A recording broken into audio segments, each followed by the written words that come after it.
Hello everyone. This is Renee Rogers. I am the head curator here at the Birthplace of Country Music Museum, and welcome to our February speaker series. We're very glad to see you all here with us. We appreciate you joining us tonight. Just a few quick housekeeping rules or housekeeping guidelines. Please stay muted and with your video off during the conversation with our speakers tonight.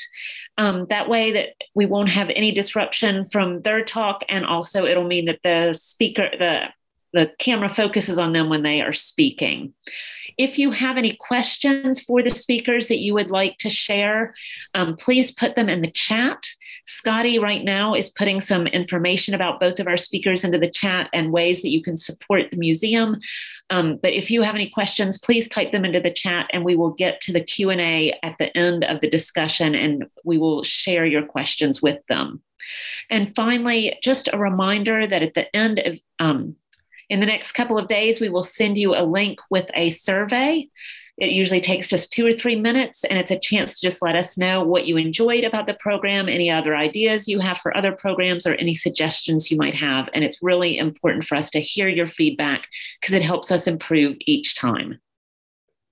But now I want to welcome our two speakers who are here with us from I think one is in Kentucky and one is in Tennessee, and Scotty and I guess we're in Tennessee right now too. Usually we're in Virginia when we're at the museum. But first, let me give you a quick introduction to them and then we'll jump into the conversation. So tonight we have Dr. William Turner with us. He is the fifth of 10 children, born in 1946 in Lynch, Kentucky in Harlan County, a coal town. His grandfathers, his father, 4 uncles, and his older brother were all coal miners. So it is definitely in their family history and blood. Bill has spent his professional career studying and working on behalf of marginalized communities, helping them to create opportunities in the larger world while not abandoning their important cultural ties. He is best known for his groundbreaking research on African American communities in Appalachia, but his work is universal. As an academic and a consultant, Dr. Turner has studied economic systems and social structures in the urban South and burgeoning Latino communities in the Southwest. What he strives for on behalf of his clients and their communities is what we all want: prosperity, understanding, and respect. Today, Bill and his wife, Vivian, the retired president of the R.J. Reynolds Foundation in Winston-Salem, North Carolina, live near their children and grandchildren in Houston. We also have with us here tonight Dr. Ted Olson. He is presently serving as co-host with Dr. Turner on the podcast Sepia Tones, Exploring Black Appalachian Music. He is also full professor of Appalachian Studies at East Tennessee State University. He served in 2008 as Fulbright Senior Scholar in American Studies in Barcelona, Spain. And he was also on the content team here at the Birthplace of Country Music Museum before we opened in 2014. Ted is the author of many articles, essays, encyclopedia entries, poems, and reviews published in a range of books and periodicals. From 2003 to 2005, he was president of the Tennessee Folklore Society. And from 2009 to 2013, he was the editor of the Journal of Appalachian Studies. Dr. Olson has produced many documentary albums of Appalachian music, and for his work as a music historian, he has received an International Bluegrass Music Association Award, 3 Independent Music Awards, the Ramsey Award for Lifetime Achievement from the East Tennessee Historical Society, and 7 Grammy Award nominations. We are so pleased to have you both with us tonight, so thank you for joining us. But let's jump straight into our questions. And we wanted to talk about music first, because of course, being a music museum, that is where our initial and primary interest lies. But you are both, from what I've just told our audience, you're both scholars of Appalachia. Ted, you focused on the music of the region, and Dr. Turner, your attention's been directed towards the African-American experience in Appalachia. And the Sepia Tones mini-series podcast on the Smoky Mountain Air podcast explores the Black music in Appalachia, so combining those issues and those topics. And it came to fruition back in 2021. What prompted you all to come together to work on this project, and why did you want to use a podcast in particular to explore this topic. Well, thank you for the invitation to speak to you folks tonight. Thank you, Renee. Thank you, Scotty. Thank you, everyone. It's a pleasure to be here with Dr. Turner. He's a hero of mine. We started to talk in 2020 about ways to serve the region during the lockdown period that also happened to be a period of great kind of social unrest in America during that summer of 2020. And we were talking about various matters that were influencing Appalachia. And I essentially thought that it's about time that, with all my work in celebrating Appalachian music, I need to kind of shift my attention toward perhaps documenting the African-American musicians of the region. I felt as if it was time to give them voice. I mean, they have such beautiful voice themselves, but in my role as a producer of albums, maybe I could do something to make an album to let some of those voices be heard, as widely as possible. Bill Turner and I started to talk about that, as a concept.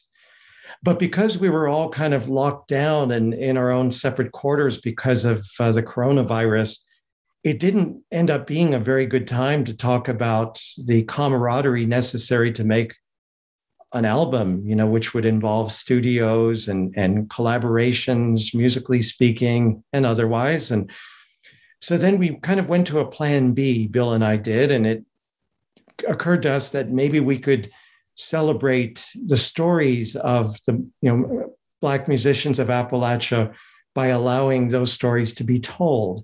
Maybe not new recordings per se onto an album, but maybe stories told about music onto a platform, namely a podcast platform. And so Bill and I just started to talk about a podcast as being the opportune technological manifestation of our dream to share these stories. And so I'll let Bill pick up from there, but it was a many months process before we actually settled upon a podcast. But then we did, and here's where we are now. We have a podcast mini series that I'm quite proud of, and again, very honored to be working on the project with Dr. Turner. Well, I want to go back to the introduction that they made of Ted. It was quite condensed. Because those of you who are listening to us, if you really knew all that Ted has done in terms of music, and then coupled with the ethnic dimension of music, what we call ethnomusicologist, he's the best there is when it comes to traditional Appalachian music. So for me, working with Ted, and we've known each other a long, long time through our mutual affiliation with the Appalachian Studies Conference.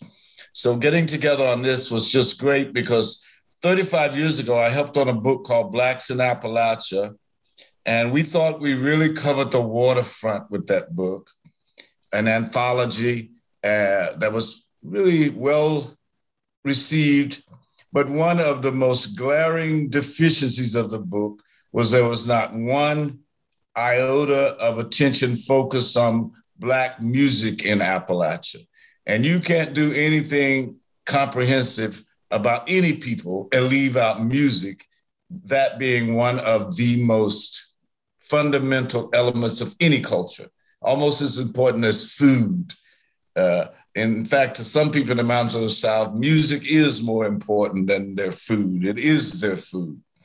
That being said, when Ted and I first started talking, I remember so well because even back before then, maybe we were just talking, I don't know. But many of you will know back in 5 or 6 years ago, almost 10 years ago now, a movie came out called Hidden Figures. And it was about these 3 Black women, one of whom came out of West Virginia named Katherine Johnson. And they had grown up in the segregated South, and they all studied mathematics. And then all of a sudden, the National Aeronautic and Space Administration hired them to help to put an American in space. His name was John Glenn. And if you saw that movie, Hidden Figures, these Black women were mathematicians who helped to put John Glenn on the moon. Everybody heard about John Glenn, but very few people heard about these Black women who were hired to do the mathematics, the computations. Similarly, with Appalachian music, there's a whole bunch of hidden figures. They've never been hidden to Ted, but I've just been quite blessed to know enough about it to know what I don't know. And so we've learned so much from Ted. And this has been an opportunity for us to share with the general public. Here are some hidden figures at the Grand Ole Opry. Here are some hidden figures behind the Carter family. Here are some hidden figures that were with Flatt Scruggs. So we go on and on in terms of trying to bring out the surprise. I came through Bristol the other day and I saw this humongous mural on the wall of some of the icons of country music right there on State Street. But I didn't see a Black face on there. So we're going to go back and either paint over that sign and but the fact of the matter is it doesn't have the visibility. So children need to know. And so we think we're just at the bottom of the mountain on this. And by the time we finish, we think we will have covered a lot of ground and made visible some people whose contributions to traditional mountain music will be much better known when we get done. Well, and with the Sepia Tones podcast, it's not just talking about the past, though, because you're having people on there, guests with you, who are talking to you about the Black musical experience and the Black music history in Appalachia. Can you just share a few of the stories or insights that they've brought to your podcast audience? And then also, once you've done that, told us a little bit about some of the interesting things, people you've talked to and interesting things you've learned, but what you have planned for the podcast in the future. Is it going to keep going? What can we expect from that?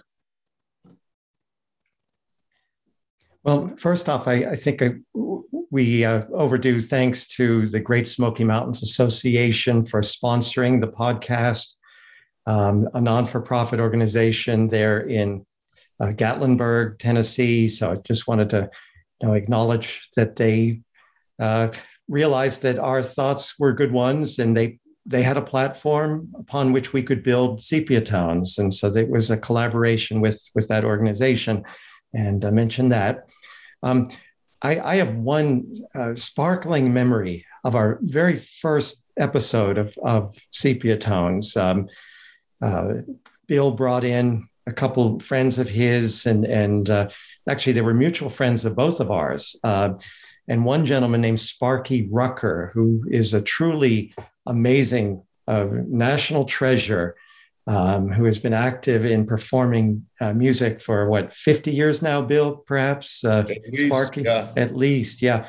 And active in the civil rights movement, and a scholar and a great musician, was one of our first guests, along with the great Loyal Jones, an Appalachian scholar and icon of Appalachia, and then also James Leva, who's a tremendous musician and professor.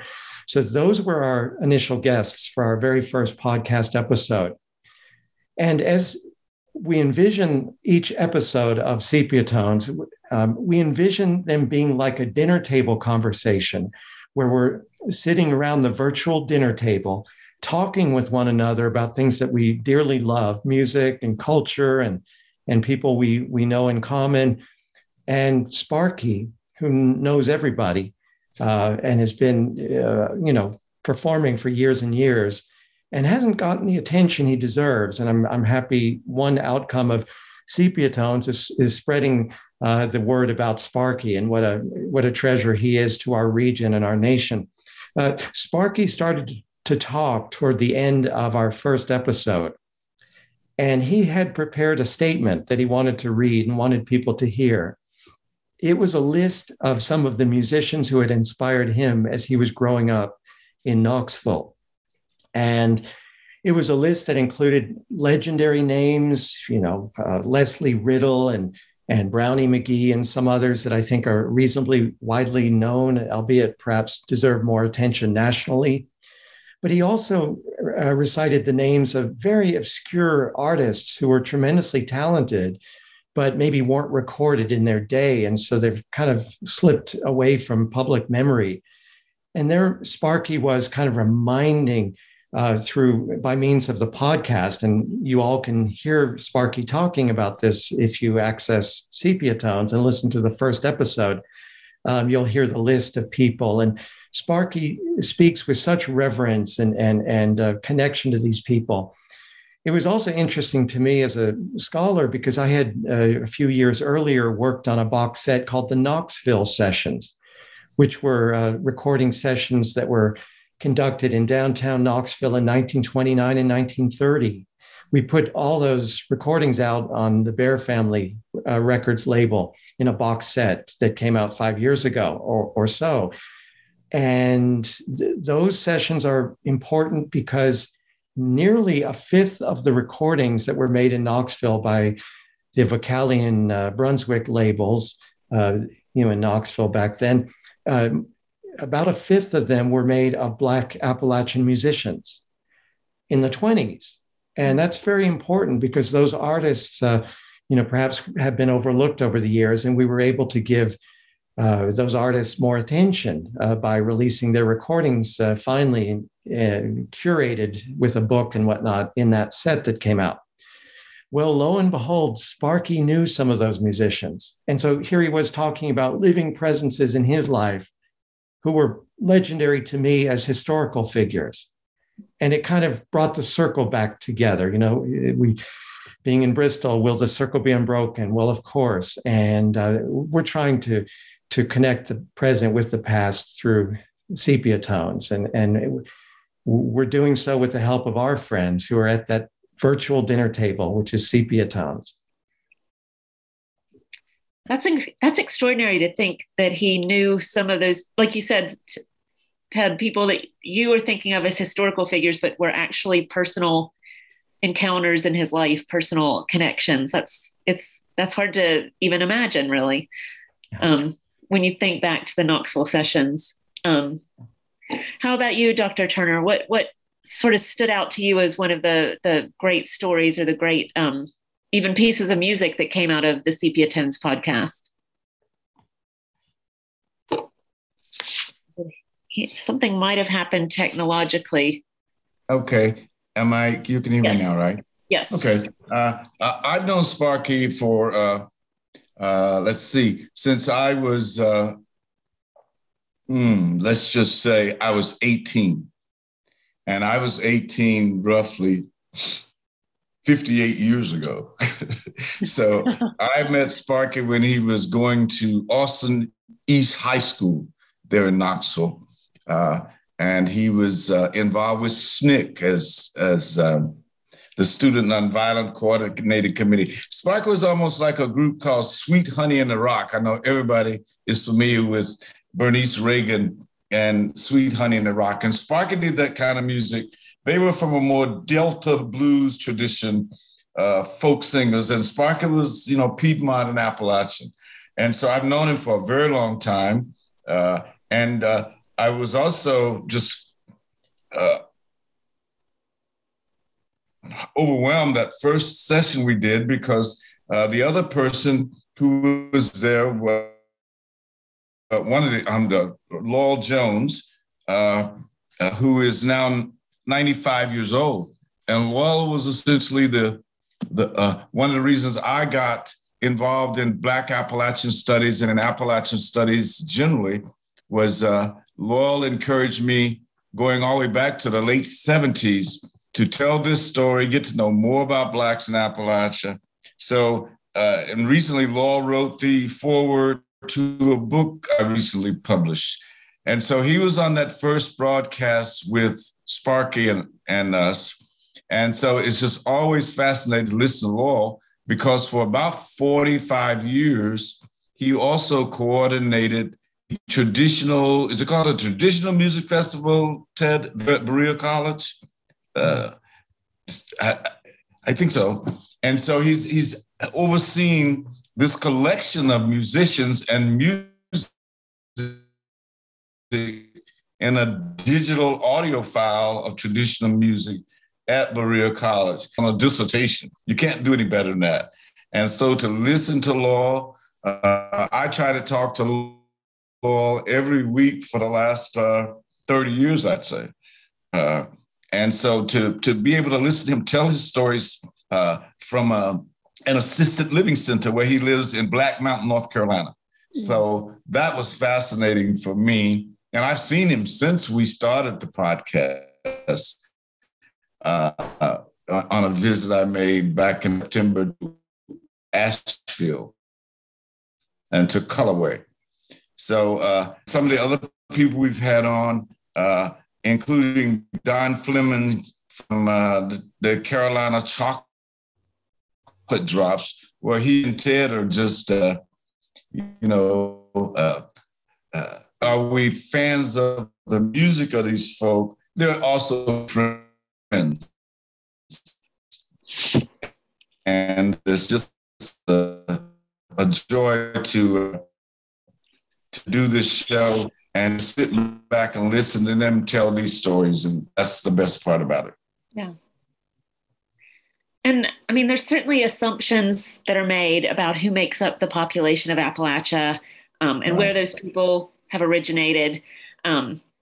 You touched on that earlier, Dr. Turner, and these assumptions are reflected in the history of the region and its musical history, along with stereotypes and depictions of the region.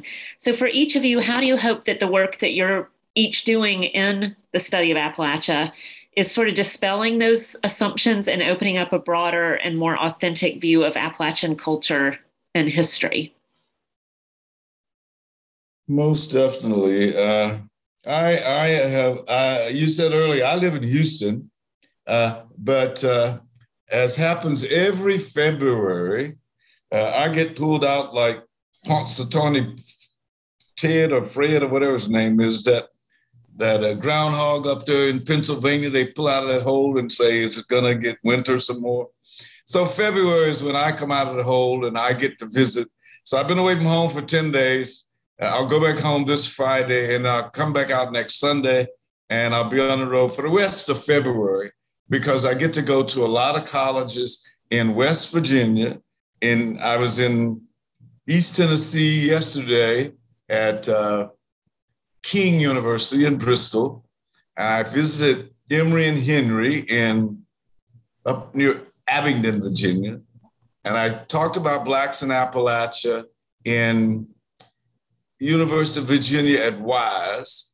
And then the other day I went to LMU in Harrogate, Tennessee in the Cumberland Gap.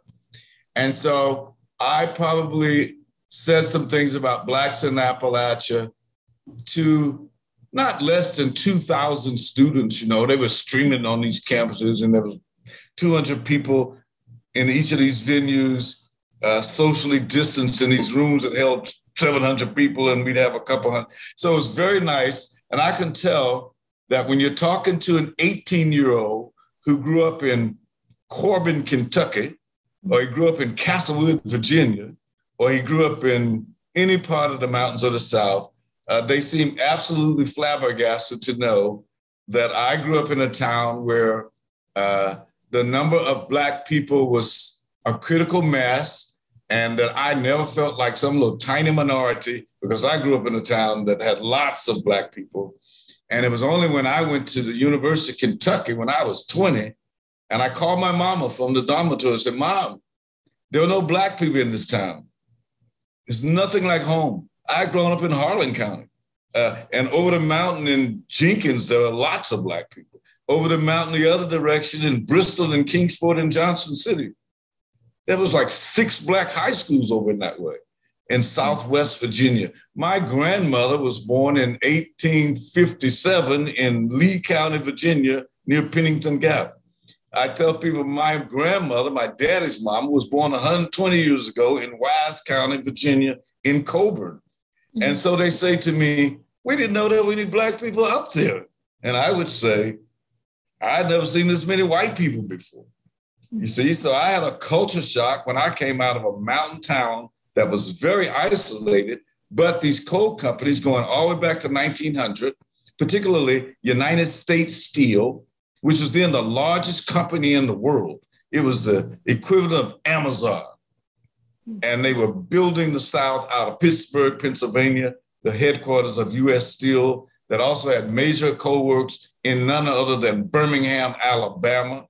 And they certainly covered West Virginia from Gary and Keystone and what they call the Pocahontas coal fields of, southern West Virginia, all the way down to Abington, St. Paul. Everybody knows these little towns in Tennessee. And there were lots and lots of Black people there. And so it was after I got out of the mountains that I had to readjust my thinking as to what is a minority person, because I never looked at myself like that. Black men were a critical mass of the United Mine Workers of America. And so Black men and white men worked together very closely. I always say, everybody in the coal mine was Black. When they came out, not so much. We went back to, the segregation that marked the South when I was born in the mid-40s. But the town I was raised in, Lynch, Kentucky, and people squinch up when I say I was born and raised in Lynch. For an African-American to say he was raised in a town called Lynch, are you serious? Well, that was the name of the man who owned the United States Steel Corporation. His name was Thomas Lynch. I guess he was like that guy who named his cars after his daughter, and his daughter's name was Mercedes. So a lot of these coal company barons, they named these towns after themselves. Mm-hmm. And the biggest coal baron of all was Andrew Carnegie. There's a Carnegie Hotel in Johnson City. Andrew Carnegie was one of the richest men in America. He owned the company that owned the town that I grew up in. Andrew Carnegie. The other person whose name should come up is the Rockefellers, some of the richest, most wealthy, what they called industrialists, because it took that coal to make that steel, to make those cars, to make those tanks, to make those ships for World War I. So yes, and these Blacks who came into West Virginia, into East Tennessee, into Southwest Virginia, but many of them were born there, like my great-grandmother was born there when she was enslaved in 1857. So, people say we didn't have slavery in Appalachia. Well, I hate to disabuse you of what you don't know. They had slaves in New York City, and they had slaves in Johnson City. Jonesboro, Tennessee had the first abolitionist society. It was a newspaper called The Liberator, published out of Jonesboro. That's the oldest town in Tennessee. They were fighting against slavery before Harriet Tubman was born. They influenced Frederick Douglass out of Morristown, Tennessee. And everybody knows the role played in race relations at a place called the Highlander Center there in New Market, Tennessee. So Tennessee has a rich history that we're only beginning to get a little bit of out to people in terms of race relations and the impact of East Tennessee in particular. Alex Haley was living in East Tennessee for the last 20 years of his life because when he wrote Roots, he moved to Norris, Tennessee on the grounds of the Museum of Appalachia because he knew John Rice Irvin. And so a lot of stuff came out of Tennessee. I think of Bessie Smith. I think at some point, Ted, we played one of her tunes called Black Mountain Blues, and she made that in 1923. So we're just scratching the surface. Yeah, there's a lot more to explore and delve into there. How about you, Ted, on your side with your emphasis on the sort of musical traditions of Appalachia? How do you think that something like sepia tones and the way that you're digging into Black music will help to dispel some of those assumptions? Oh, I'm an educator, I think, by background. And one of the Socratic role of an educator is to try to encourage people to think outside of the box, to have people see things as they maybe truly are, maybe not the first easiest perception of the world, but the real perception that's beyond and behind appearances. When I was a boy, one of the formative experiences for me involving music certainly was going to the Smithsonian Folklife Festival. It was called the Festival of American Folklife back then in the early 70s. And I found myself seated in a performance by a gentleman named John Jackson, who was a Piedmont blues player from the foothills, actually, of the Blue Ridge. And he was very proud of where he was from in rural Virginia. And he was in the city because he needed to make a living. And I so enjoyed his music. I was so moved by it. It was so personal and so original, but it was part of a tradition. And I liked all that was going on that John Jackson brought to bear through his music and through his life story. I got to know a bit of his life story because I ended up mustering up the courage to talk to him. You know, I was very young, but I went up and talked to him after his performance there. There were thousands of people there, but he took the time to talk to me for, I want to say, 15, 20 minutes. I'm not sure, but he told me a lot about his story of growing up in the foothills of Appalachia and playing, blues music and how music kind of illustrated his cultural values and how he saw it was very important in the big city to carry those values forward to people. And that stayed with me, that message of the role of an educator who's also a practitioner of a tradition. And so ever since in various roles, I've tried to, kind of emulate what John Jackson shared with me many years before. And so Sepia Tones is another opportunity to bring messages to people, to bring stories to people. And of course, in this case, to bring music to people. It's a lot of fun when we sit around that virtual dinner table and people start talking and comparing stories and whatnot. But then all of a sudden, somebody feels so inspired to start singing or to start playing. It's a very casual dinner table, you might say, and with lots of live music on Sepia Tones. A fellow named Earl White, who's a wonderful fiddler, played some fiddle for us and then told us stories about his life's journey as a Black fiddler and one of the founders of the Green Grass Cloggers. So he's active in different kind of traditional roles. He's clearly a great educator, and he's also a professional. He's a healthcare. He's a medical person. So he has a complex life, but music is an essential part of that life, as is dance. And he's an educator too. So I see myself in a fraternity of educators. We're all about trying to dispel stereotypes, trying to get past, what is told, shall we say, in the more immediate realm of mainstream media, which is sometimes part of the story, but rarely the full story and rarely that deeply told. And so as a music scholar, one specific hat that I like to wear, I like to recover old music by bringing those old recordings or, the old tapes or shellac recordings from long ago and remaster them and bring them out for a new generation. But it's extremely important to me to contextualize those recordings, to write liner notes and to provide illustration matter, photos and other design work to kind of celebrate the recordings and put them, help them to be more understood by a contemporary audience. And like I tend to like to think I'm passing stories and music along to the next generation who it may be their first exposure to the music.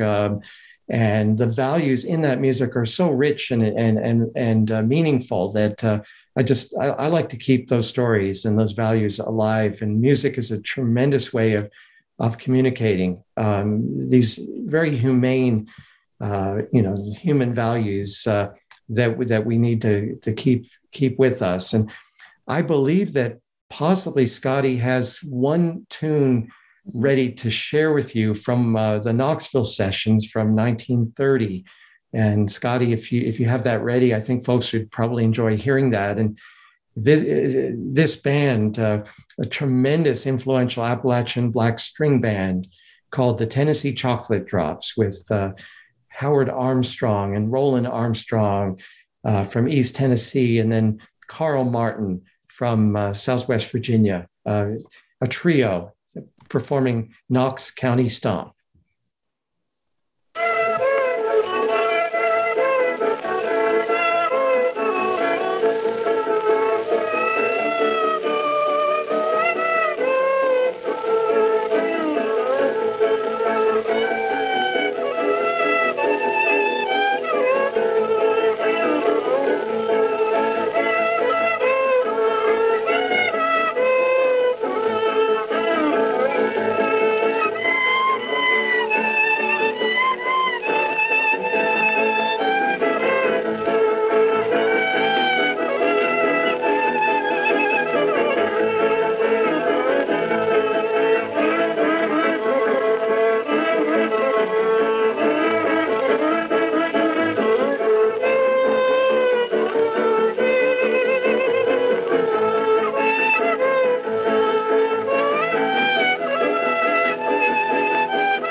And perhaps it would be interesting to people to know that that particular tune inspired us to name the entire box set after the Tennessee Chocolate Drops. So the box set now bears the name Knox County Stomp after, in memory of these great musicians. And I will say too that our box set that came out in 2016, containing this wonderful recording and over 100 other recordings from Knoxville, including many recordings by Black Appalachian musicians, sounds brilliant. What we just heard perhaps is a rough remastering of the original 78 RPM shellac record, but we kind of, as they say in the industry, clean them up and remove some of the frying bacon and from the background of the sound. So using a metaphor for that staticky sound that comes from playing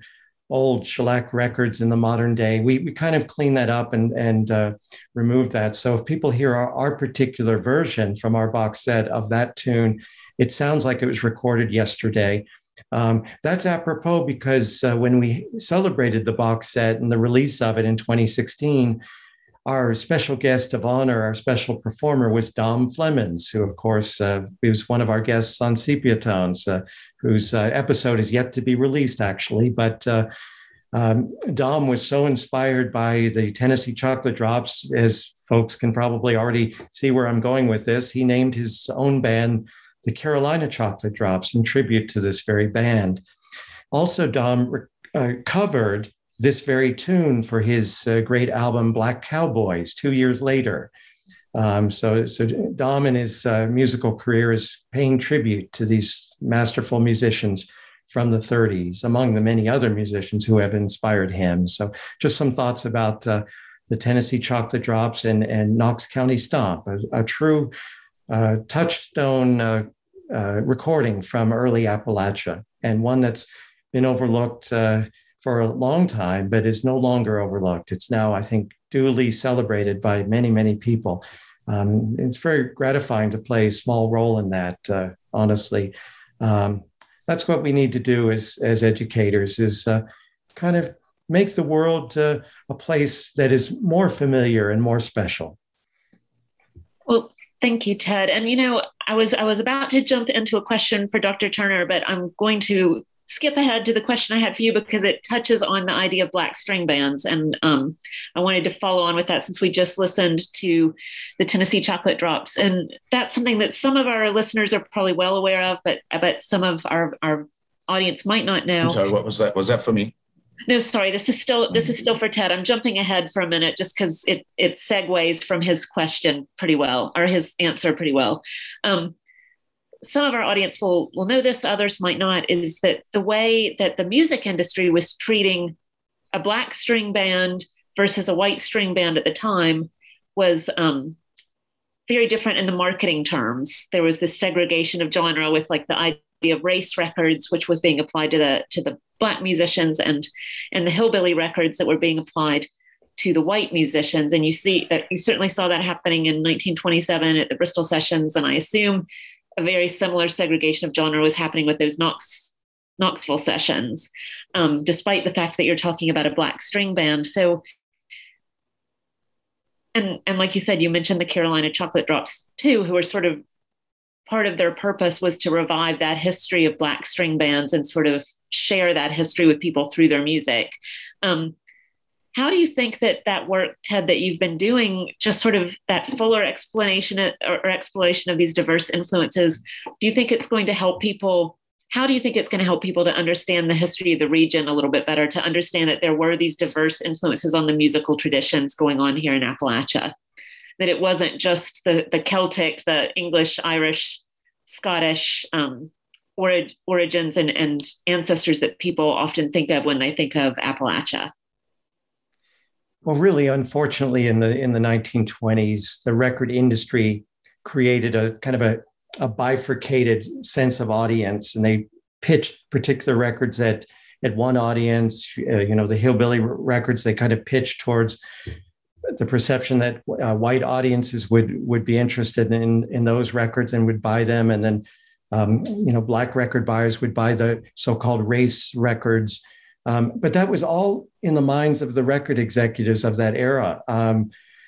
In reality, people were buying records that they liked, and it didn't matter if they were pitched as hillbilly or race. People bought whatever they liked, and often record purchases bought records from both kind of advertising angles, so to speak. So it wasn't uncommon for people to have hillbilly records, so to speak, and race records side by side in their personal collections. And that's certainly borne out in the conversations that we have had, and artists we've learned about from, people who grew up after the 20s who talked about, Charlie Pride is a perfect example, talked about love in the Grand Ole Opry. Music is truly colorblind, and it is unfortunate that the record industry tried to segregate music in that era. Knox County Stomp by the Tennessee Chocolate Drops is a fascinating counterexample to that. I'll briefly explain what I mean, keep it very short if possible. But this is something we talked about in the book that we released with the Knoxville Sessions box set. The record company, Vocalion, ended up pitching Knox County Stomp and the other side to that record, which was Vine Street Drag, to both sides of the market. So they pitched it as a race record under the name of the band, the band that Howard Armstrong and Roland Armstrong and Carl Martin kind of went by in their minds, the Tennessee Chocolate Drops. That was the label pitched that to the race record audience. Those very same recordings were also released by Vocalion to the hillbilly market. And instead, the label said Tennessee Trio. So in other words, they came up with an alternate name for the group to try to pitch the record to that other perceived audience. So that's kind of an exception, really, in the industry at that time. It's a rare example of that, but it also underscores the universal sound of the Tennessee Chocolate Drops and these master musicians we just heard. I mean, they could appeal to anybody. It doesn't matter. And the record company tried to prove that by releasing it under different names to different audiences. So I think telling these stories from long ago and then trying to update them and trying to explain them and get behind, yes, Paul Harvey used to say, get the rest of the story about who these musicians were and how the industry tried to typecast people and whatnot and narrow the potential audience for some of those recordings.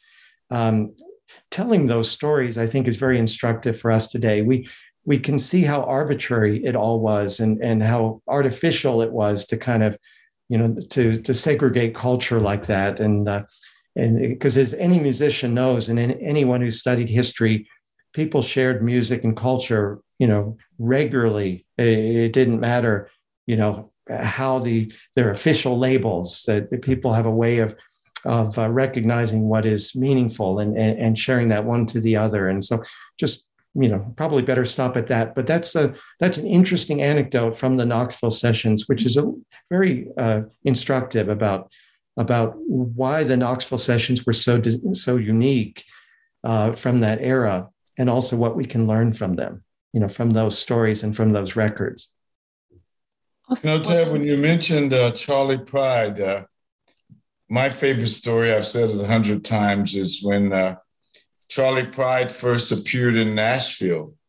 It was said that when he finished talking and introducing his music and singing, one of these people who marketed the race angle in terms of, who they were segmenting and targeting his music to, said to Charley Pride, well, sir, it's really kind of ironic. You look like them, but you sound like us.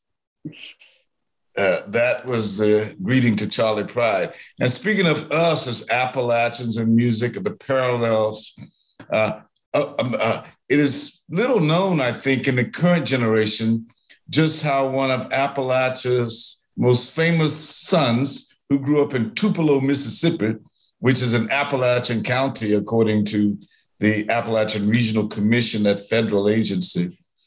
So this certain young man named Elvis moved into Memphis, and all he did was started covering a lot of Black music. And the Colonel, what was his name? Colonel something. They weren't sure how this would play throughout the South. But when Elvis made a #1 hit out of a song called You Ain't Nothing But a Hound Dog, he had taken that music and covered the music of a woman named Big Mama Thornton.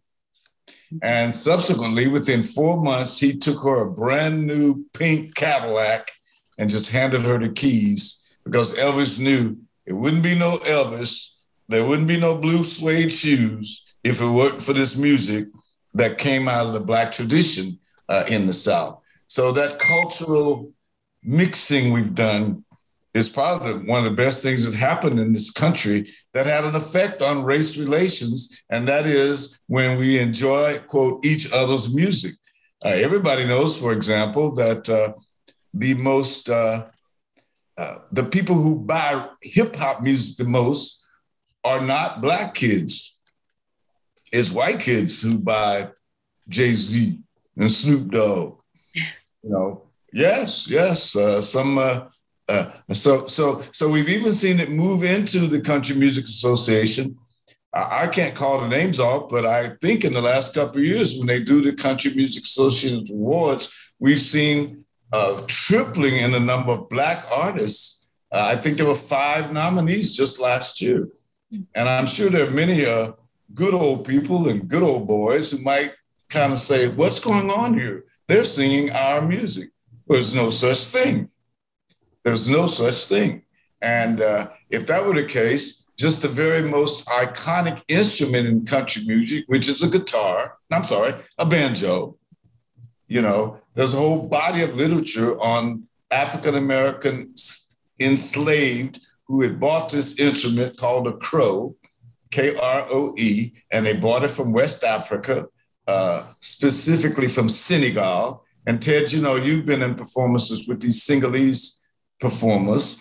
And of course, Alex Haley, whom I had the pleasure of working with for a while, made a big point of the music that the enslaved people performed on plantations throughout the South, because all of the dances and all of the music was done by people like Chicken George from Roots. So all of this goes way back to the 1700s in terms of Black performances on stages that you could not see on Snapchat, but they were there, and they are there now. And I think that's the joy we have in doing this work about this relatively unknown connection. Well, we focused on music mostly, being a music museum, but Dr. Turner, not only have you been involved with the Sepia Tones podcast, but you have a book that's just come out recently, The Harlan Renaissance, a memoir of Black life in Appalachian coal towns. And again, it touches on a lot of the things that we've been talking about. Again, you brought up earlier about the assumptions that people have about who's living in Appalachia, who's living in a coal mining community, and how your experience is very different from the assumptions that had been made about that. But despite the fact that you were coming from a community that had a lot of African-American members, when you have been exploring that history of the coal towns in Appalachia, what was the experience like for African-American miners? And I mean, how did it differ from their fellow workers who were white? Were they finding themselves dealing with a lot of segregation in other ways, not necessarily down in the mines, but in other parts of their lives together? Well, first, I think there's this new country I've invented called West Kentucky. And it's a 100-mile radius from my hometown in Harlan County, Kentucky. If you draw a circle 100 miles in every direction, which has come over into East Tennessee, by the way, though that is where the commercial centers were on the periphery, Johnson City, Kingsport, Bristol, where the train came to take you to New York.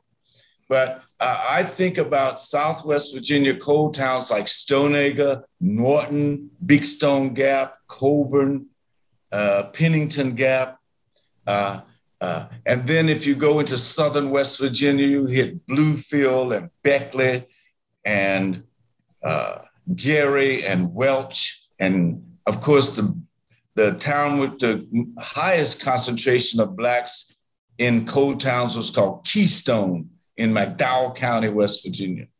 And so in these three states that come together in this kind of Hatfield-McCoy territory, stereotypically, was this critical mass of Black people.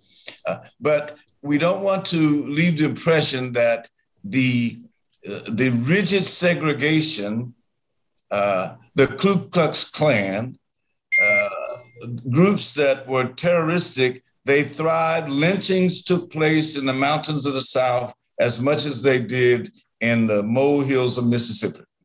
So that it was highly segregated, how you can measure. I don't know what low segregation is. You can do that with housing. But there were what we called, growing up as a young man, my father would somehow point out to me and my brothers what they call sundown towns. Ewing, Tennessee was one. Corbin, Kentucky was one. Hyden, there were sundown towns all around, And so the school I attended, an excellent school, by the way, called the Lynch Colored School. That title of the Lynch Colored Public School, if I had the screen here, I could go quickly to an internet site and show you a photograph in the edifice of the concrete at the top of the school. It says Lynch Colored Public School. My mother went to the first grade there in 1930. And so I went there until my 11th grade when they integrated in 1963.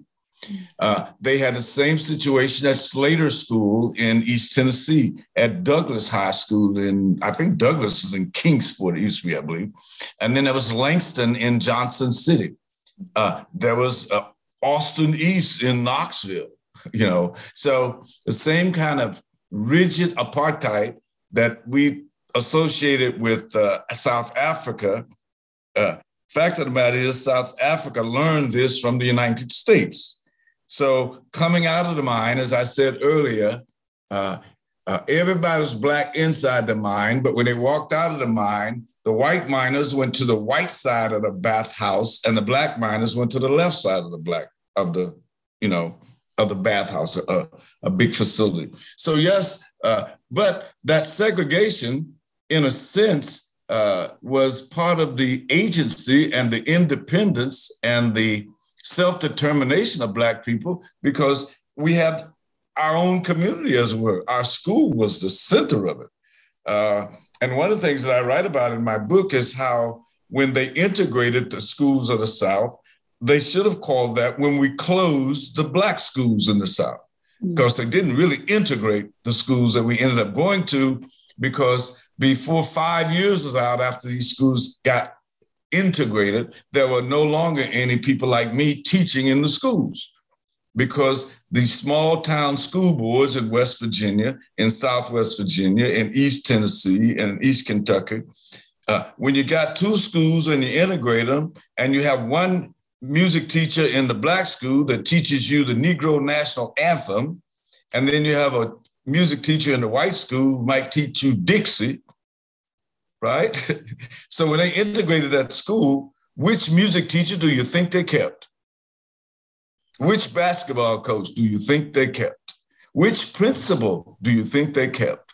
Which literature teacher who would teach you the nuances of the Harlem Renaissance, who would tell you about the Harlem Renaissance and what that meant to African-American people, and the hallways of the Black schools throughout Appalachia were festooned with art that was done out of the Harlem Renaissance.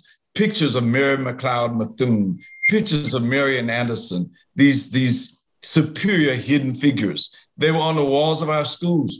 I still say unapologetically, at least in my generation, Black History Month is for whites in America. Because when you grow up in the 40s and the 50s and you go to these colored schools, as I did, and you were taught by these superior Black women primarily, whose only alternative for a position in the 1940s and 1950s, after she went to Spelman, or after she went to Virginia State, or after she went to Hampton, or after she went to Fisk, or Tennessee State, or Virginia State, only thing she could do was teach. So we had the smartest people in the world teaching us, and they taught us about Paul Laurence Dunbar. They taught us about Paul Robeson. They taught us about Toussaint Louverture. We had to repeat James Weldon Johnson's poem called Lift Every Voice and Sing, which his brother set to music, and it became the Negro National Anthem. When we got to the white school, we didn't sing that anymore. We didn't see these pictures anymore. All of a sudden, we had to adjust to this world. And I lived within 100 yards of four of my teachers. My third grade teacher lived 2 doors up. My first grade teacher, who taught my mother, I delivered her the newspaper every day. So by the time my younger brothers came along, when they had integrated the schools, the teachers who taught them had no connection to the Black community, none at all. And I think, too, that I might be the only person on the screen, besides I see one of my friends named Melvin Duncan on here, who grew up with me in Harlan County. We didn't get to have a high school prom. Guess why we didn't get to have a high school prom in 1964 when they integrated the schools? You got it. They thought there might have been some race mixing, probably, right? In fact, Melvin Duncan would have probably been the valedictorian of our class, because at the color school, he had skipped a couple grades. He was a couple years younger than us. But when we got to the white school, they did not grandfather our grades in so that neither one of us could be in the National Honor Society or the Beta Club, because they didn't consider the grades from the color school good enough, right? But I know at least 10 of these kids who went to this color school. And unlike me, who my mama would say, Billy's not a real doctor, but there were some real doctors that are my cohorts. They went to this colored school, and they're doctors and anesthesiologists in Fort Wayne, Indiana, and Indianapolis, and Chicago, and St. Louis, and Los Angeles, and Chattanooga, and Atlanta, and Lexington, and Louisville. And all of them came out of these code camps, and you can find the same thing out of Bland High School in Norton, Virginia, or you can find it out of Gary Colored School in Gary, West Virginia. High-achieving people who you never would have thought, Bill Withers expresses it best. Bill Withers, as you know, that famous Lean On Me guy. Bill Withers was from Slab Fork, West Virginia. He worked in a coal mine outside of Beckley. And we know how his history came. So there's a checklist of people we could do. Musicians, I think of Roberta Flack. That's not exactly country music, but Nina Simone, not exactly country music, but she came out of the Western Carolina tradition down around Tyrone, North Carolina. Western North Carolina produced a whole lot of musicians, and those are just two. I mentioned there was the father of the blues was named W.C. Handy. W.C. Handy came out of the backwoods of North Alabama in Florence, Alabama. That's as Appalachian as you get, because there are coal mines just north of there and particularly south of there in Jefferson County, Alabama, which is Birmingham. And the United States still owned a lot of coal mines in central Alabama before the Civil War. So you see, it's just a history that we don't know, and it's happening at a time. I'm glad Ted and I are doing this, because as you know, critical race theory could explain part of what we're doing in the sepia tones. But there are a lot of people, there are legislative bodies in this country trying right now to suppress the teaching of certain histories. They don't want it taught because it brings up the boogaboo of what we did in 1930 and 1920, and I would even say what we did in 2020, but that's another story. Well, thank you for that. Both of you have given us so much insight into Appalachia. We only have a minute or two left before we really should open up to questions, but I did want to give you all a chance to tell us a little bit about what we can expect from you on the horizon, if you have projects that are coming up that we should be looking out for. Well, perhaps I'll start here, and I'm sure Bill can chime in on one of the two ideas that I'm going to share. But one thing that I'm working on now, with luck, it'll be completed this year, 2022, long overdue, is a collection of the 78 RPM releases by the Richer Tone Records label, which operated out of Johnson City, Tennessee, the first record label based in East Tennessee, and one of the founding labels dedicated to recording and spreading the word about the new music known as bluegrass in the late 40s. So that box set will come out. Bear Family Records, we're hoping later this year, approximately 11 CDs and a book. So folks can look for that. And then, beyond that, second idea is that, and this may or may not happen, but it's a dream project for me would be to work on a book on these very topics that we're discussing tonight, collaborating with Bill. So I'll let Bill chime in about that and anything else that he wants to share with you. Well, yeah, I'm just excited about it. Ted and I have talked about it. We'll see each other next month at the Appalachian Studies Conference, but everything we've tried to say tonight and talked about in different ways, can be codified into a book. The sepia tones can be a book.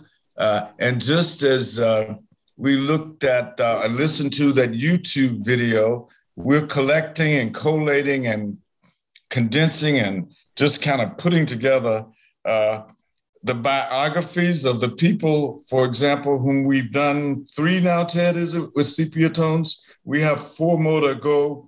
So that's roughly 15 people right there at least. And all of those people are musicians in their own rights. And it becomes a matter of getting with them and saying, we'd like to say, how can we put some of your music and put it around the same kind of box set that Ted did so wonderfully with the Nashville sessions. That's what we want to do, a kind of sepia tones on steroids in terms of book, a CD, videos, and the kinds of things that you can move so quickly in digital formats like this. And I hope we can do it. As my daddy used to say, if he were an airplane, he has more runway behind him than he has in front of him. So me and Ted have to take this off pretty soon and take off. He's a young man, but that's why I'm rushing us to get this done. Well, we would definitely like to see that project come to fruition. So we will send you all of our good vibes for that, because that is the book we would like to see. Maybe there's some deep-pocketed patron on here. They'll take us on. Say, look here, we'll sponsor this. So yeah, we're working on that, and we're looking forward to getting it done.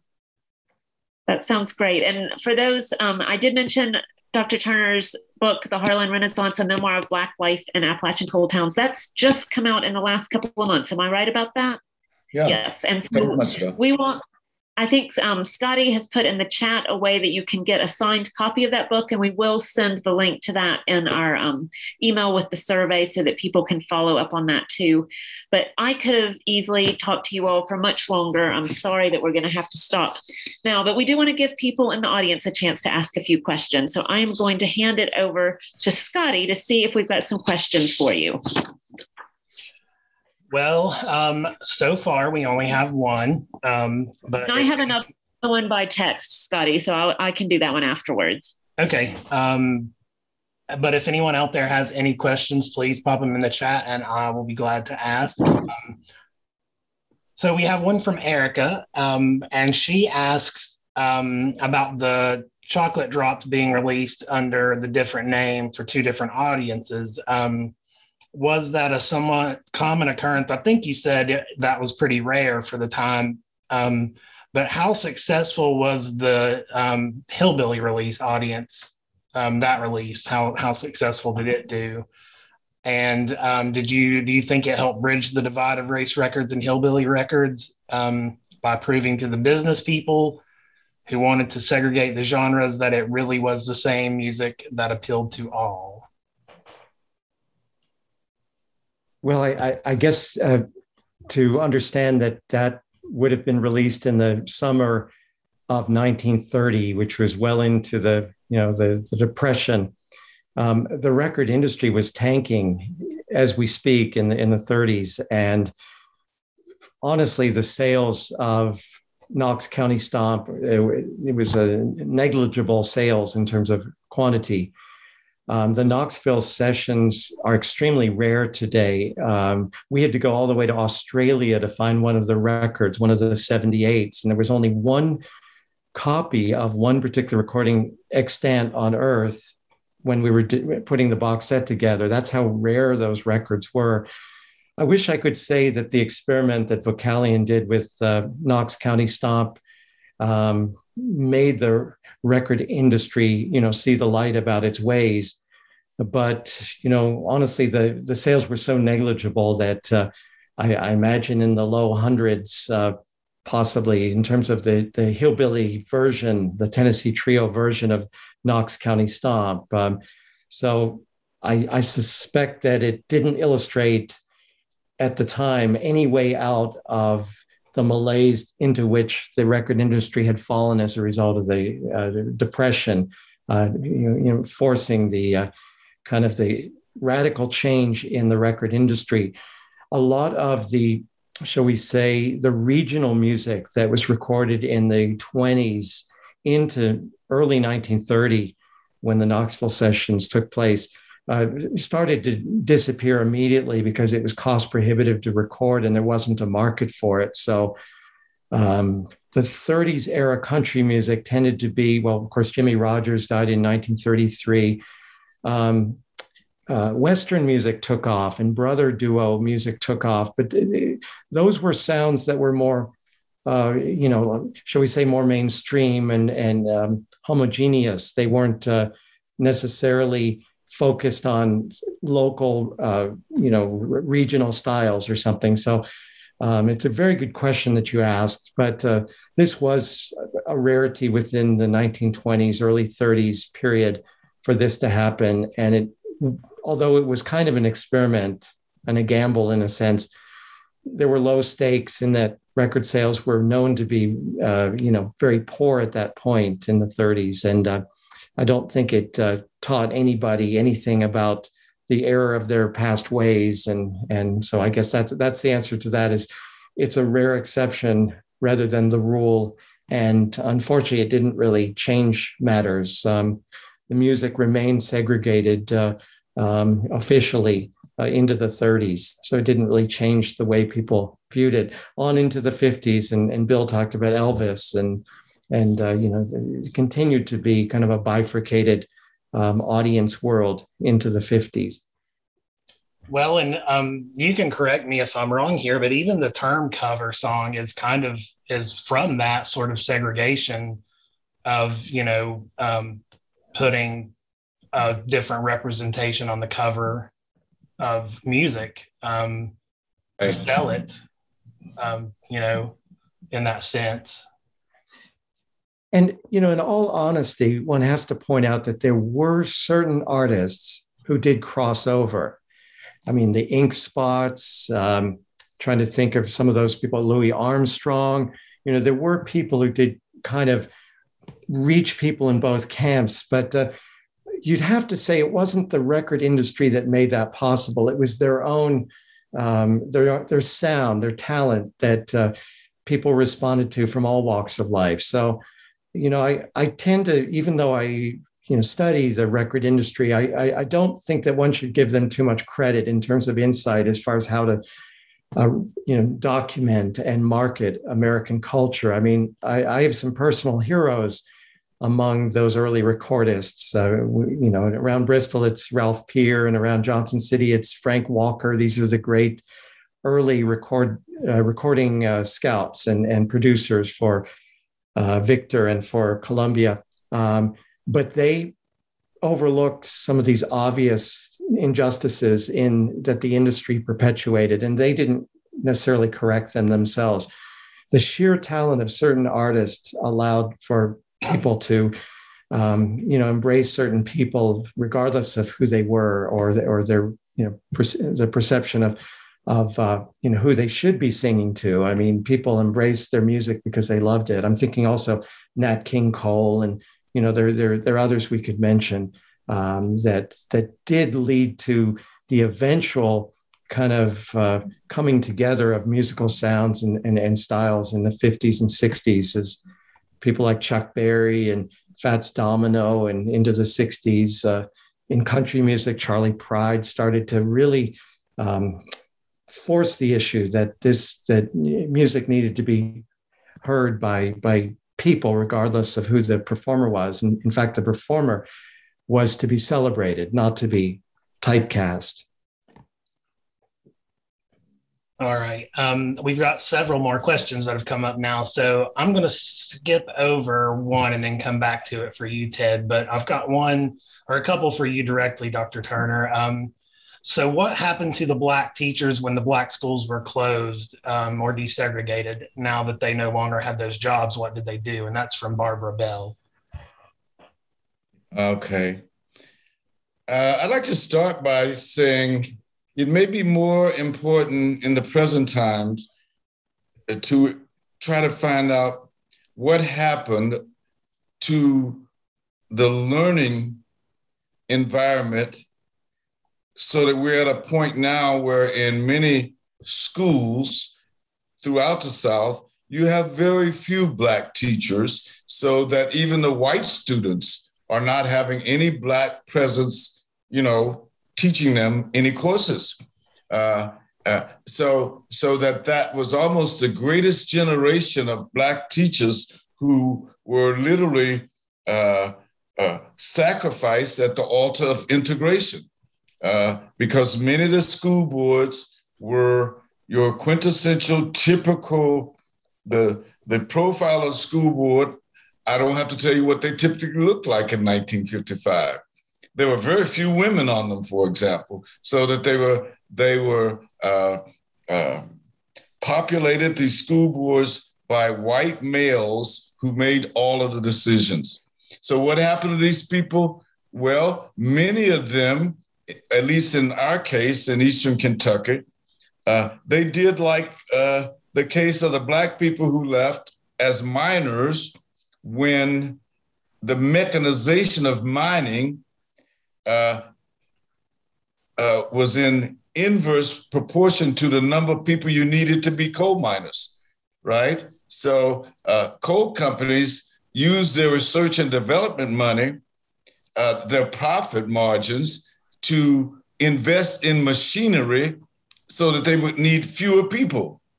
So as the coal production went up with machines, the out-migration of people went out, and the teachers, the Black teachers, when they closed the schools, they went to where the people went. So they left the mountains and they went to the cities on the periphery.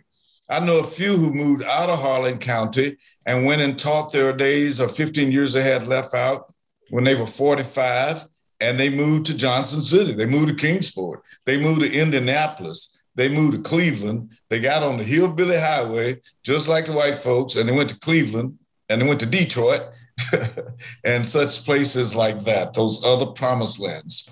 That's what happened. But another thing that happened is that the next generation of people who were to be Black teachers in the 1960s, such as my wife, was walking through a career fair at her college in Central North Carolina in Concord, and a representative from IBM saw her carrying a math book.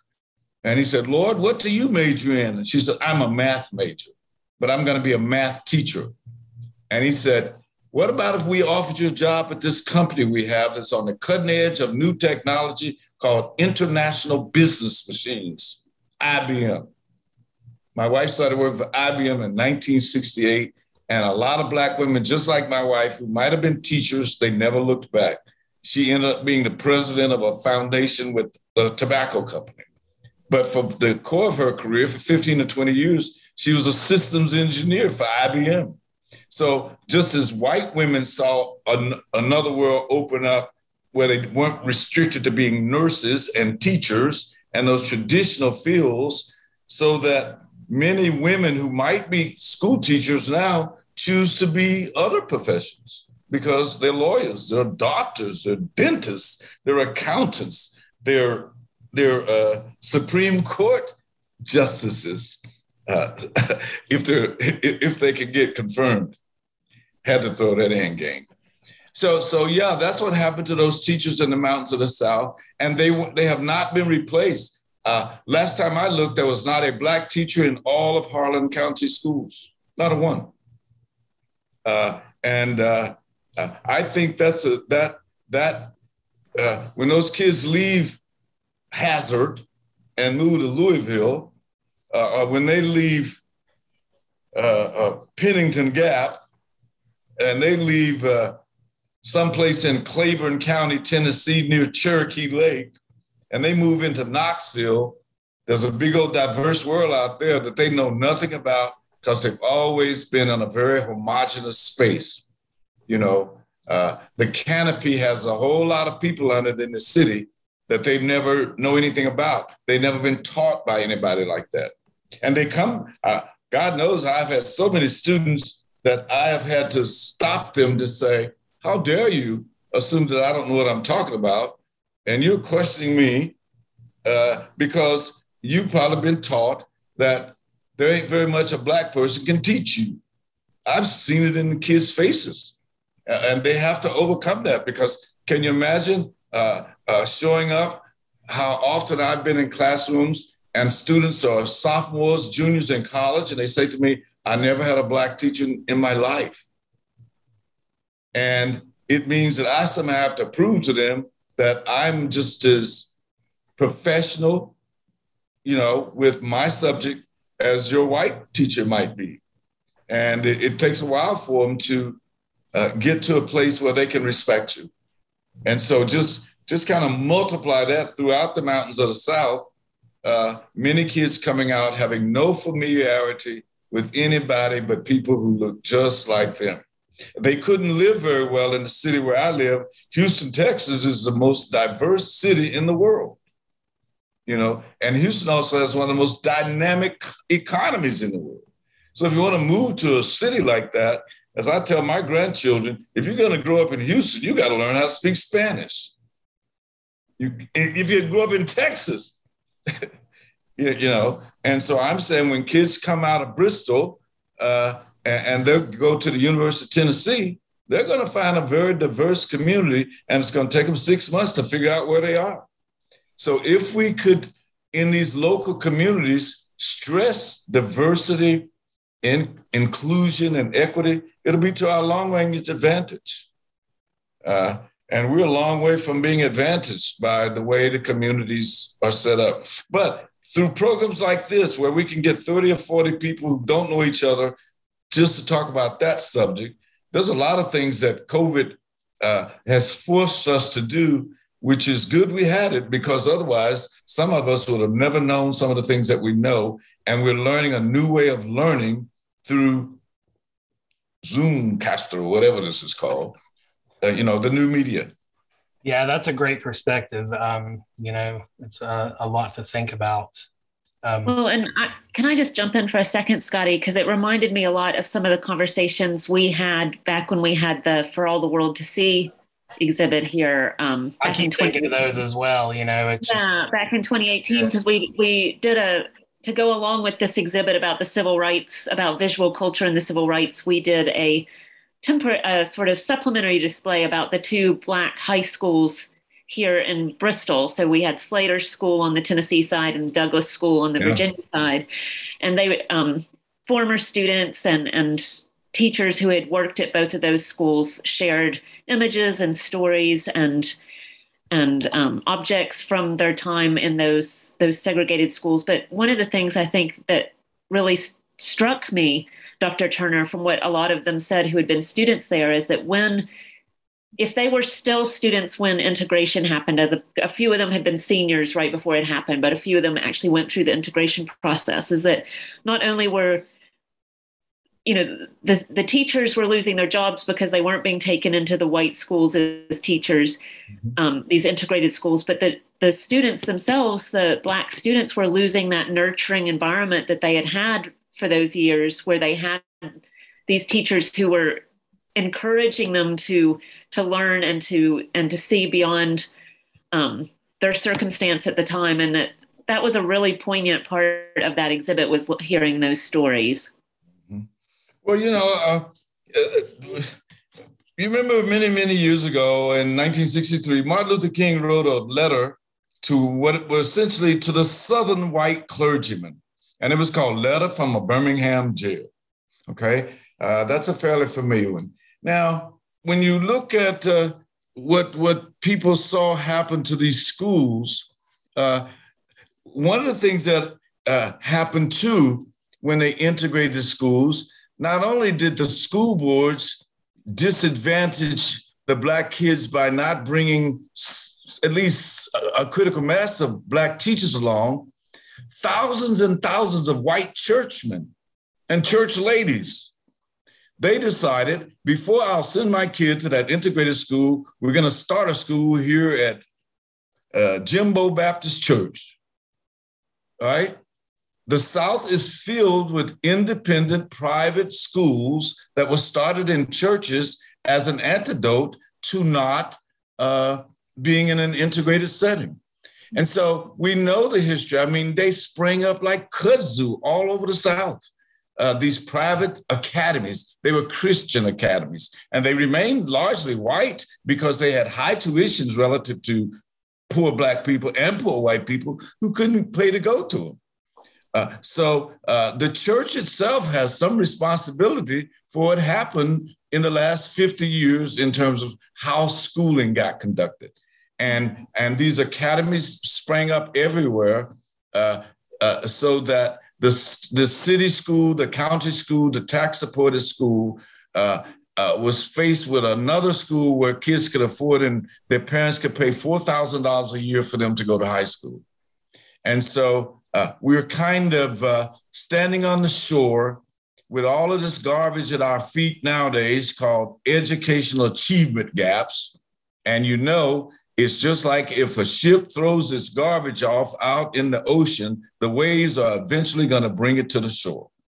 And so some of these things we're stepping on, they were thrown off 50 years ago. And so we just have a lot of work to do amongst well-meaning people who don't want to, as I don't want to. But unfortunately, I see it happening with my own grandchildren who are, teens and one who's 21 years old. And we're still warning our grandsons of some things that my grandfather warned me of when I was 14. And that was 60 years ago. The more it changes, the more a lot of it stays. But going back to why we're talking here together, we do see a commonality of young people. I wonder how perverted it seems that what is called hip hop music was essentially started as a kind of race music, as it were. It came from the ghettos. It came from the hood. And so the cross-fertilization between rap music that you could hear out of a guy in a pickup truck with a rebel flag on the side of it, and he's playing Jay-Z, and he's playing Kanye West, and I'm saying, now, isn't this interesting? Right? He's getting a little of that same culture that Elvis Presley got. So thank God for music. Definitely. And that's a pretty good segue to the next question for you, Dr. Turner. We have a person, Matthew Brown. He's with the East Tennessee newspaper on campus, guessing at ETSU.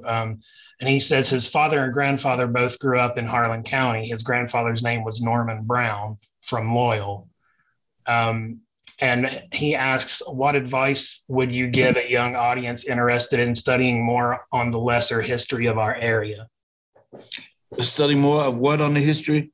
More on the lesser known history of our area. Oh, gee, that's like throwing Burr Rabbit in the briar patch to ask me that.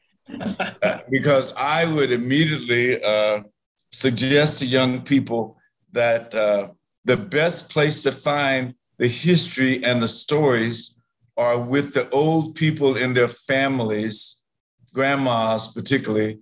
They keep up with more details than grandpa. But if you got people in your family over 60, over 70, get with them and use that phone that's a recording device and get those stories about your families. I try to say it everywhere I go, particularly since sometimes we're so ahistorical families have been so broken up so much in the last 50 years. But I would suggest that the best thing to do to learn the local history of Kingsport, Bristol, Johnson City, and all of that went on is like you all did with the Slater and Douglas school people, interview them. There's a wonderful place in Southwest Virginia that's kind of like the Langston Center in Kingsport, an old Black school that had now turned into a living museum, as it were. They're the equivalent to the National African American Museum on the mall at Smithsonian Institute. One is in Pennington Gap, Virginia, called the Appalachian African American Cultural Center in Pennington Gap on I almost said Naomi Street, but you can find it. All you got to do is Google it. Ron and Joe Carson. It has been there for 40 years. There are great storytellers coming out of the Knoxville area, and it's called Black in Appalachia. William Isom and Inkisha El Amin. And Emily Hudson Jones in Hazard, Kentucky, has something called the Southeast Kentucky African American Museum and Cultural Center. So, I've been at this for 45 years focusing on this, and it's just so wonderful to see in the last few years this proliferation and this interest of people grasping the importance of their stories. Because you can't let anybody else tell your story. You gotta, if you don't tell it, won't nobody else tell it. And I'm so glad that day that Alex Haley said to me after he looked at a book I had written, worked with, helped to edit called Blacks in Appalachia that we published in 1985. And Alex said, Bill, don't you ever write any more crap like this. Because it was demography, it was political science, it was anthropology, it was sociology. Alex said, go and interview your grandmama and tell some stories. And, I told some stories in my book, and there are some stories I could tell, but I'd have to wait till some people pass on before I could tell them. I'm very serious. Everybody knows, God, that's a great story. But grandma told you that. And she said, no, don't you never tell nobody that, And so get with grandmama, get with granddaddy, get with the aunts and the uncles and the families. That's what I would say to young people. And I think it would be particularly good if young white people would ask their 76-year-old granddaddy, you're the same age as Bill Turner. I heard him say what life was like for him. What would you do? What did you do during that time? What side of history were you on? That's important. I'd like to interview some of the people I know my age that I grew up with, because sometimes I think they put on some rose-colored glasses when they look back at 1955. Yes. And I want to go, you didn't grow up in the same lynch I grew up in, because people tend to look backwards and they do this kumbaya stuff. But I can remember walking in places that had signs that literally ask you to leave based on the color of your skin. Yeah. They would say, no this, no that, no dogs. Fill in the blanks. One of them were if you were Jewish. One of them is if you were Black. No Jews, no Blacks, no dogs. Corbin, Kentucky. Murfreesboro, Tennessee. Yeah. Over around Jonesboro, where abolition movement started in the 1820s. But, the more we know about that and the more we look at it, as Ron Carson always said, we will never heal until we reveal. We open up, the sun to these dark places and talk about them and process it and dance to it, because there's some music that was made in every one of those eras going back to the Civil War that is part of leading up to what we were doing with sepia tones. There's music in there, in those stories that they can get from their grandparents. All right. I love sorry. Well, I was going to say that's a good segue for our next question for you, Ted. And we do have a few more questions to get through. If you all can bear with us. Go ahead, Renee. What were you going to say?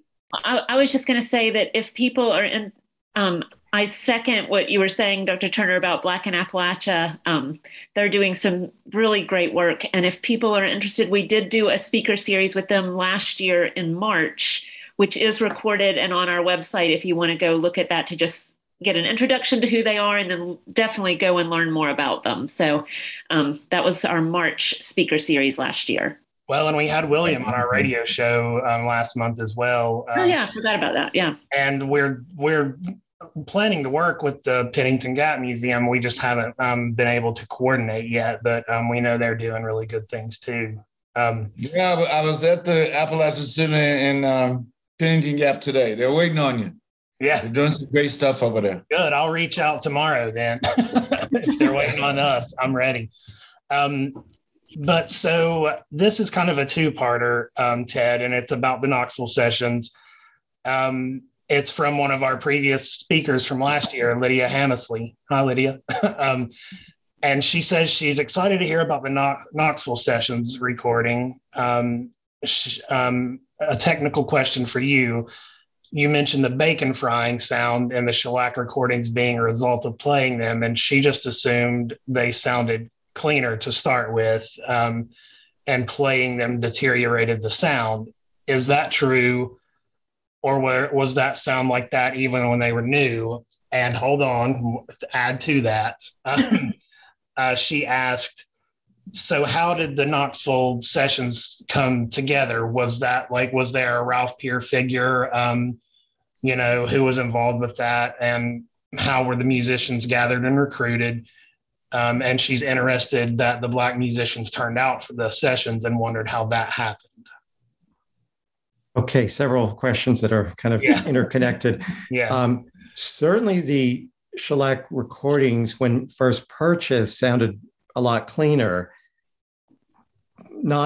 It all depended on the manufacturing. I listened to a lot of 78s for various projects. And for example, Columbia releases are really clear sounding even today.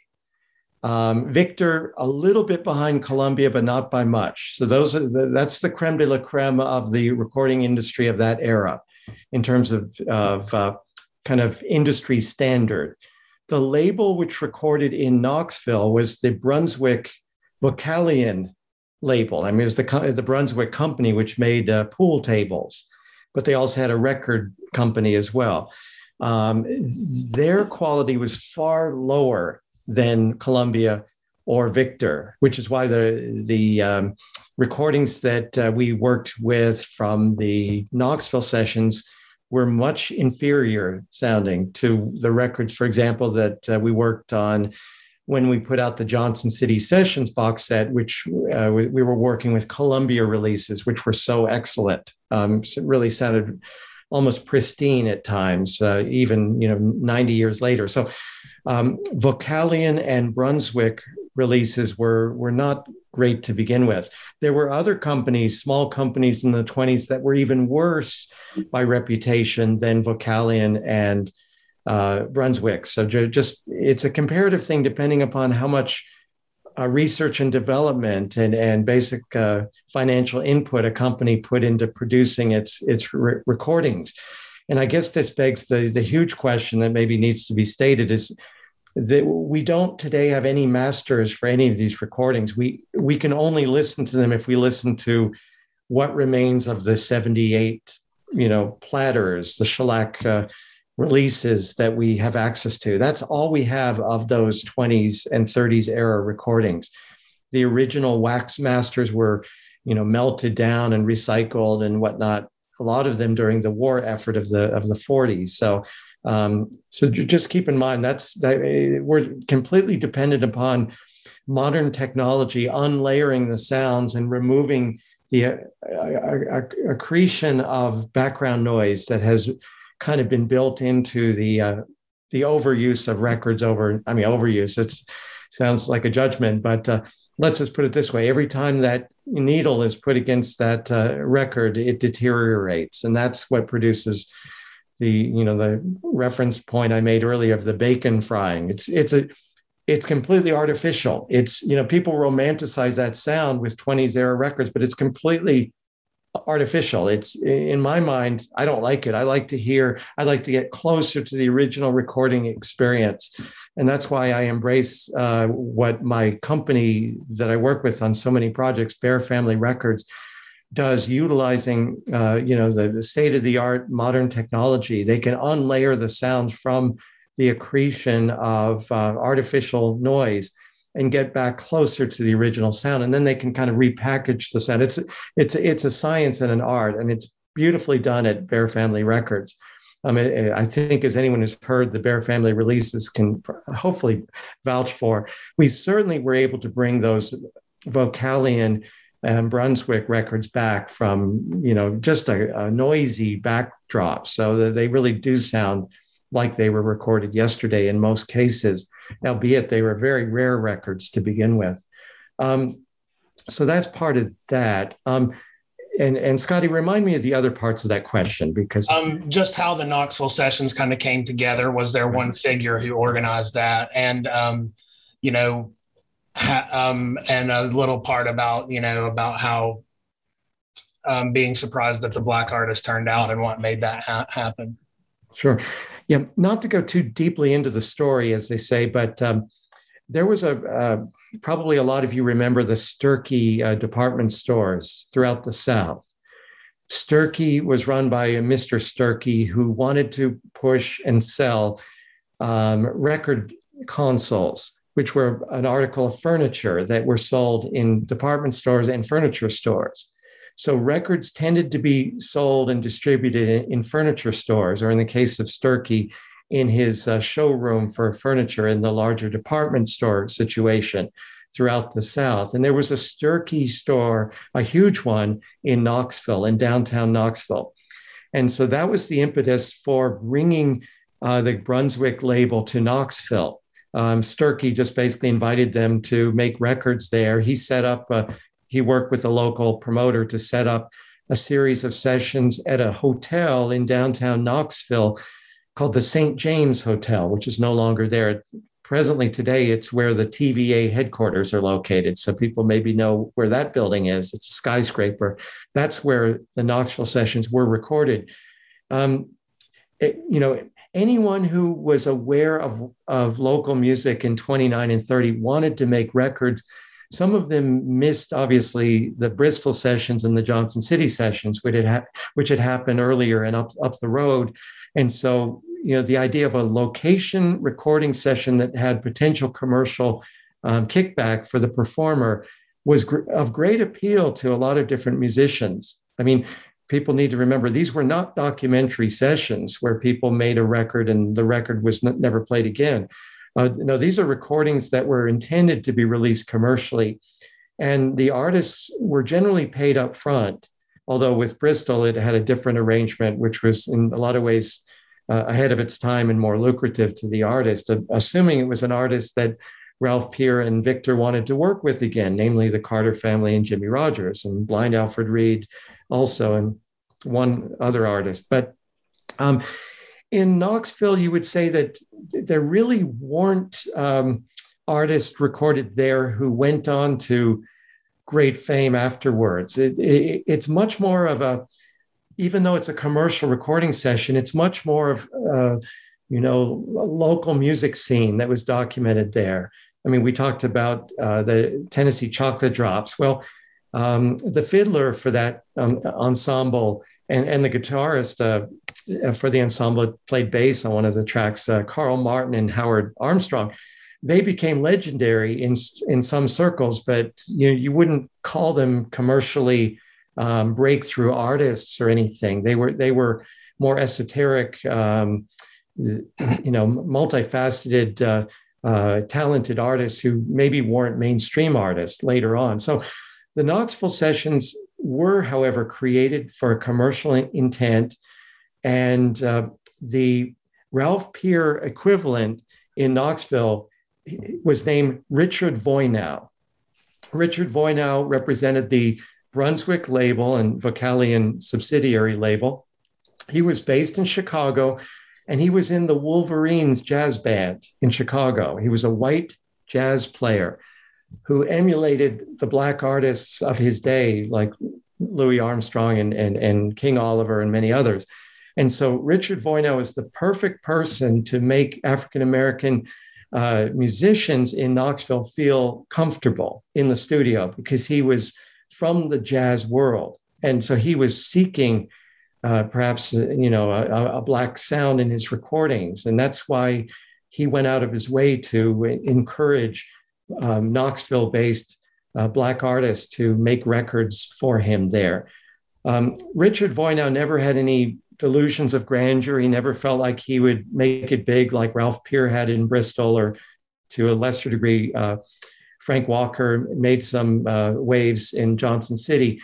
That didn't happen in Knoxville. It was more of even though it was commercial, it was more like a documentary session of recording a local music scene that combined, country artists, blues artists, gospel singers, but people of many different backgrounds. And it was a recording story that had been completely kind of forgotten until, credit where credit is due. I want to say Jack Neely, who's a local historian in Knoxville, started to do a little research in the, I think, late 70s into a couple of the artists. And so springboarding from there, My colleague Tony Russell and I worked on kind of bringing the full Knoxville session story to bear. And of course, now it is available on a box set. So.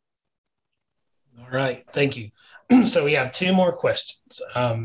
We have one from Bucky Boone. He asked, talk about how folk music festival organizers like the White Top Festival worked to suppress African-American performers. And that could be for both of you, I'm sure.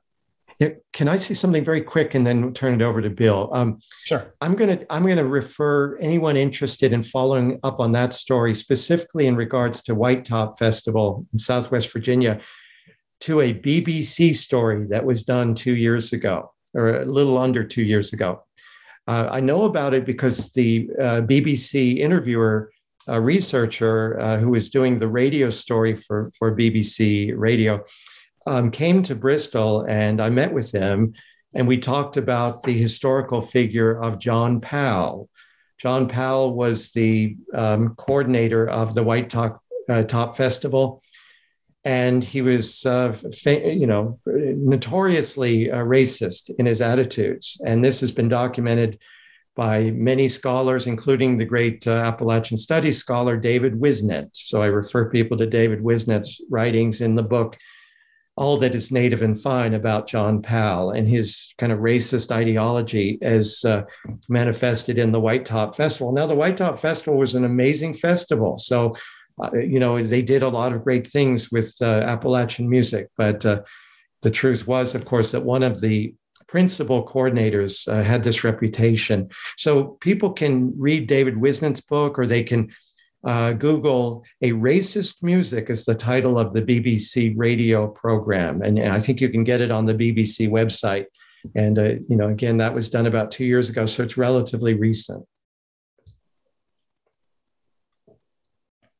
And did you have anything to add to that, Dr. Turner?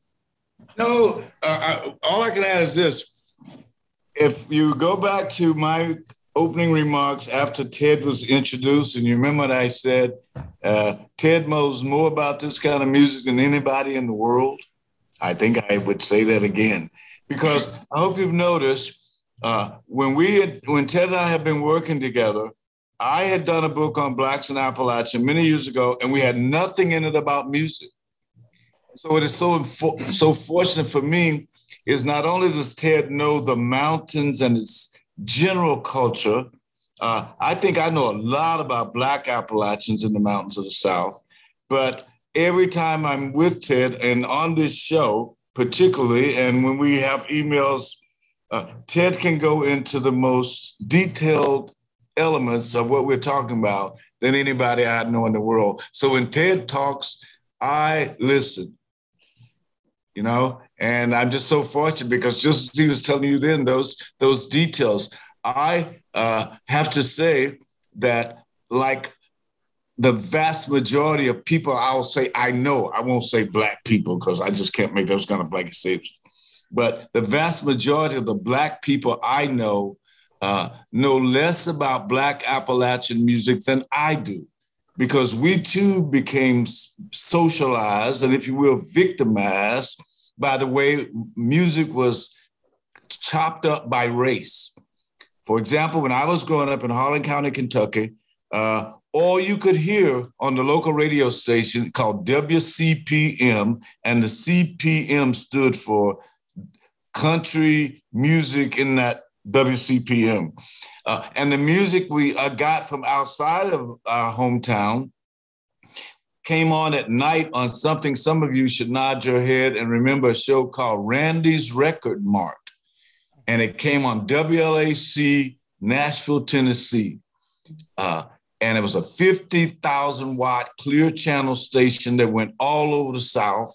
And they had three white males who were almost like minstrels because they, quote, sounded Black. One was called the Old Jiving Horseman. And they played to the sensibilities of the musics of Black people in Yazoo City, Mississippi, and in Harlan County, Kentucky, and everywhere in between, coming out of WLAC in the Life and Casualty Tower building, a block and a half from the Grand Ole Opry. So I didn't learn much or had listened much to what you might call traditional music, or when I became a grown man and could go to any kind of festival I wanted to go to, I did not go to traditional music festivals on Interstate 77. And I lived in Winston-Salem, so I was all around that kind of mountain music. But I went to the Cincinnati Jazz Festival, and I would go to see Otis Redding, and I would go to Memphis to BB's place. But nobody told me when I was coming along about these legendary Black artists who played a type of music that we were taught that's white music, and so this has been a learning curve for me, and I'm not ashamed to admit it. Excuse me, how important that was. So yes, my research and work over the last 45 years on cultural issues, and Ted last 40 years, I don't want to age him as much as me, but he's pretty much of a one-trick pony like I am when it comes to his knowledge of music. And I'm just, as I said earlier, I know something about the people. And my mother was a musician and could play anything from Fats Waller to Irving Berlin, right there in Harlan County where she was born. But what you might call traditional mountain music was more the flavor of my father, who was raised in Wise County. And the kids in our hometown used to always say, your daddy sounds like he's white. Well, Daddy had literally grown up in Butcher Holler in Coburn, Virginia on Tom's Creek. And that's all he knew. His uncle played a banjo, in 1900. And so, but that kind of skipped my generation. We didn't know about the role of Blacks in traditional music.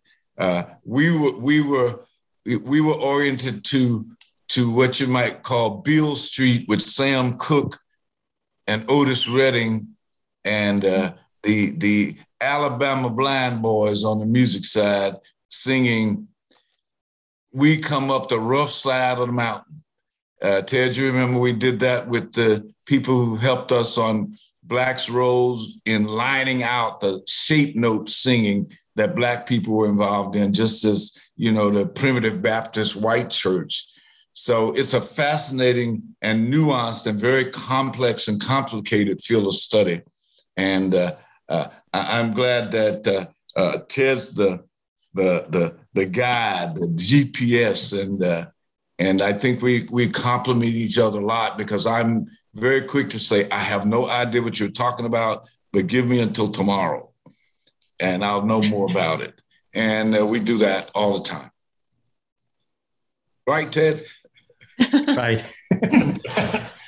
All right. So one final question. I think this is a good one to wrap up with as well.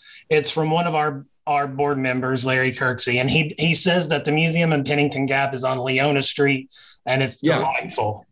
But his question is, as a BCM board member, please suggest additional events for which BCM can serve as host to deliver to our audience this now being disclosed aspect of our mountain heritage. Mm-hmm. Well, Judge Kirksey, he and I have been doing a little private chat here because I grew up with a guy. Can you imagine this, Ted? When I saw Larry Kirksey, I said, "Oh my God, that's my homeboy." And we got on a little chat there. We interviewed Larry Kirksey, didn't we, Ted? Ted, tell Larry Kirksey about Larry Kirksey. Yeah, we did. We had a wonderful interview with the other Larry, Bill's old friend who grew up in Harlan County. And that Larry was a well-respected Super Bowl winning NFL coach for the San Francisco 49ers many years ago. So he tutored the great Jerry Rice. Yeah.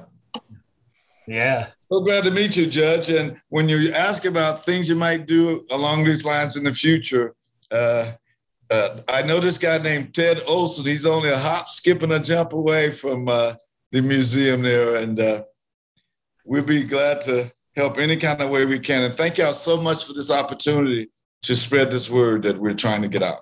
Yeah, thank you. Thank you both. Yeah. Well, and Ted asked before we started tonight, when we were just being sure we knew what we were doing technologically with the Zoom, Ted asked if we had ever thought here at the museum about doing a big special exhibit about the Black musical traditions in Appalachia. And I think that is something that we would very much want to do in the future. So we will definitely want to talk to you all some more. That'd be great. I second that. Yes. But this has been amazing. Like I said, we could so easily sit here and talk for much more of the evening. Yeah. But I just want to say thank you, first off, to Drs. Turner and Olson for being with us tonight, for sharing so many, some very thoughtful and interesting and engaging ways for us to start looking at Appalachian history in a very different way, and in an improved and more authentic and honest way. And also a huge thank you to our audience. We saw a lot. I've seen some familiar faces on here. I've seen some new faces on here, and we just appreciate everyone who has spent the time with us tonight to explore these Black histories of life and music in Appalachia. So thank you for being here with us. Just before we get off and go to our respective homes and beds, I just want to tell people a few things that they can look forward to from Birthplace of Country Music. One is our next speaker series is on Tuesday, March 1st at 7 p.m. It is again free, and it will be virtual on Zoom.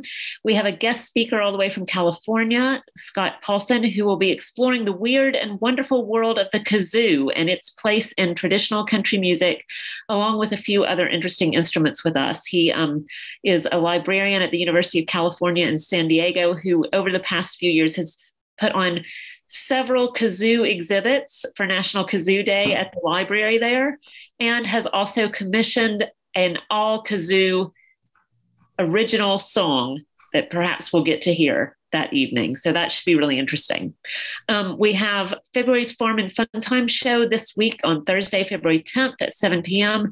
If you are local, there are still tickets available for that in-person show, but it will also be available on Radio Bristol's Facebook Live or YouTube. And it's going to be featuring an amazing gospel group. The legendary Ingramettes are going to be on Farm and Fun Time this month, along with the local Honeys. So I would definitely recommend that you look for that. And then finally, you can catch Scotty and I, along with our colleague Erica, on the radio later this month. On Thursday, February 17th, we have Museum Talk with our guest Bethany Worley from the Blue Ridge Institute and Museum at Ferrum College.